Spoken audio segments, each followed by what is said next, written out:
إن الحمد لله نحمده ونستعينه ونستغفره ونعوذ بالله من شرور أنفسنا ومن سيئات أعمالنا من يهده الله فلا مضل له ومن يضلل فلا هادي له أشهد أن لا إله إلا الله وحده لا شريك له وأشهد أن محمدا عبده ورسوله.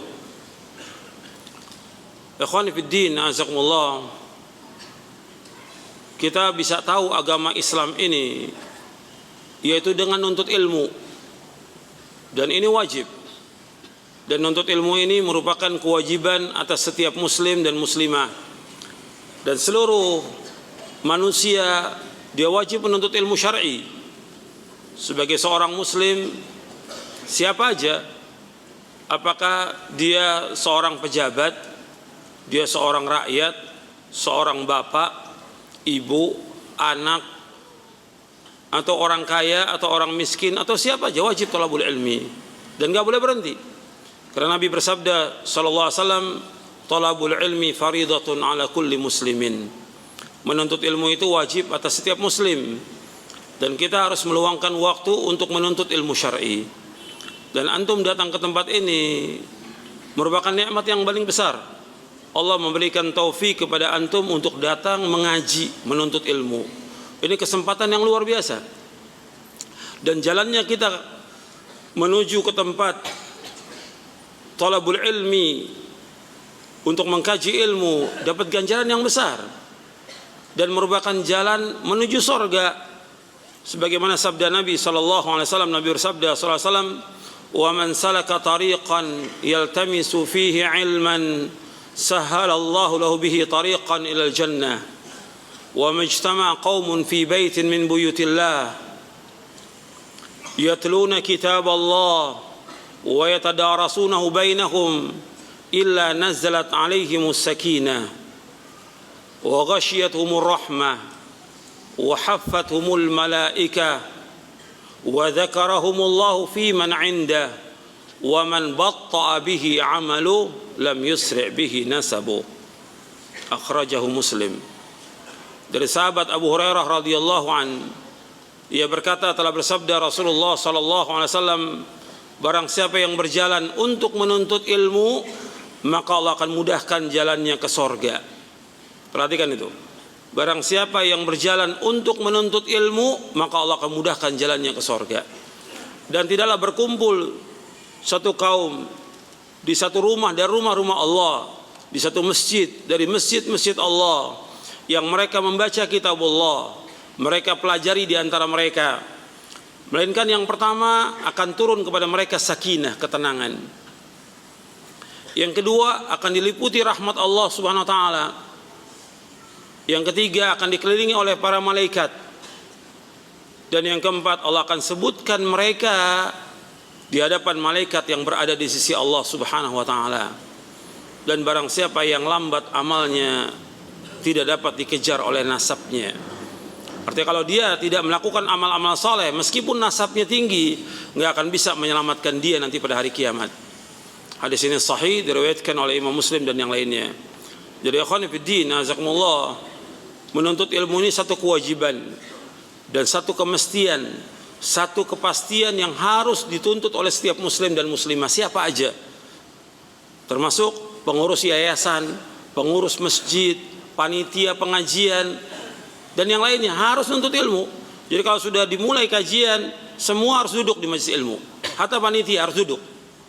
Jangan disibukkan dengan yang lain, karena mereka wajib thalabul ilmi. Kemudian ikhwan fillah, azakumullah, bahwa Islam ini akan diberikan oleh Allah kejayaan, kemenangan, kemuliaan dengan ilmu dan amal saleh. Tidak dengan yang lain. Ilmu dan amal saleh. Karena Nabi Muhammad sallallahu alaihi wasallam diutus oleh Allah dengan membawa ilmu yang bermanfaat dan amal saleh. Sebagaimana Allah berfirman dalam surah At-Taubah, surah Al-Bara'ah, surah yang ke-9 ayat 33. Allah berfirman, "Huwallazi arsala rasulahu bil huda wa dinil haqq liyudhhirahu 'ala ad-dini kulli walau karihal musyrikun." Allah berfirman dalam surah At-Taubah ayat 33, dan dialah Allah yang telah mengutus Rasulnya dengan membawa al-huda, petunjuk, wa dinil haq, dan agama yang hak, liyudhhirahu 'ala dini kulli, agar Allah menampakkan agama ini di atas seluruh agama meskipun orang-orang musyrik tidak menyukai. Dijelaskan oleh Al-Imam Ibnu Qayyim, dijelaskan juga oleh Syekh Abdurrahman bin Nasir As-Sa'd dalam tafsirnya Taisir Karim Rahman fi Tafsir Kalamil Mannan. Kata beliau bahwa Allah mengutus nabinya Muhammad SAW dengan membawa al-huda, yang dikatakan al-huda al-ilmun nafi', walladzi arsala rasulahu bil huda, al-huda al-ilmun nafi', yang dikatakan petunjuk itu ilmu yang bermanfaat, wa dinil haq al-amal salih, agama yang hak yaitu amal saleh, liyudhhirahu 'ala dini kulli, agar Allah menampakkan agama ini di atas seluruh agama meskipun orang musyrik tidak suka. Jadi kejayaan Islam itu diraih dengan talabul ilmi. Umat Islam wajib menuntut ilmu semuanya, termasuk para dai, termasuk para ustadz, harus talabul ilmi, harus belajar terus. Sampai kapan? Sampai diwafatkan oleh Allah SWT. Nggak boleh berhenti. Dan nggak boleh orang merasa cukup. Saya udah pernah nuntut ilmu di pesantren, saya pernah nuntut ilmu di satu lembaga ini. Nggak cukup. Terus, karena ilmu Allah itu sangat luas. Dan kita harus terus thalabul ilmi sampai diwafatkan oleh Allah, sebagaimana yang ditanyakan kepada Imam Ahmad bin Hanbal, Imam Abdullah ibn Mubarak dan yang lainnya, sampai kapan wahai imam kami nuntut ilmu? Sampai mati, sampai kita diwafatkan oleh Allah. Nggak boleh berhenti. Nggak ada istilah sibuk, nggak ada. Nggak ada. Harus luangkan waktu belajar tentang agama sampai kita paham tentang agama ini. Itu yang wajib. Yang ada sekarang ini orang merasa cukup dengan kajian-kajian umum, atau sebulan sekali atau 2 bulan sekali cukup. Nggak boleh. Dia harus thalabul ilmi, mengkaji kitab-kitab para ulama salaf, fahami Al-Quran wa sunnah ala fahmi salaf sampai dia faham. Kemudian dia wajib amalkan. Sebab ilmu untuk diamalkan, bukan untuk koleksi ilmu. Sebagaimana dikatakan oleh Abdullah bin Mas'ud radhiyallahu an, ta'allamu fa idza 'alimtum fa'malu. Belajarlah kalian. Kalau kalian sudah belajar, amalkan. Dengan ilmu dan amal saleh ini Allah akan meningkatkan kejayaan umat Islam dan juga nilai diri kita di hadapan Allah. Makanya 3 yang harus antum ingat itu.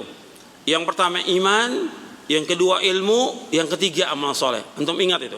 Yang pertama iman, yang kedua ilmu, yang ketiga amal saleh. Dan ini diulang-ulang oleh Allah dalam Al-Quran. Allah menjamin surga bagi orang yang beriman dan beramal saleh. Untuk melakukan amal soleh harus dengan ilmu.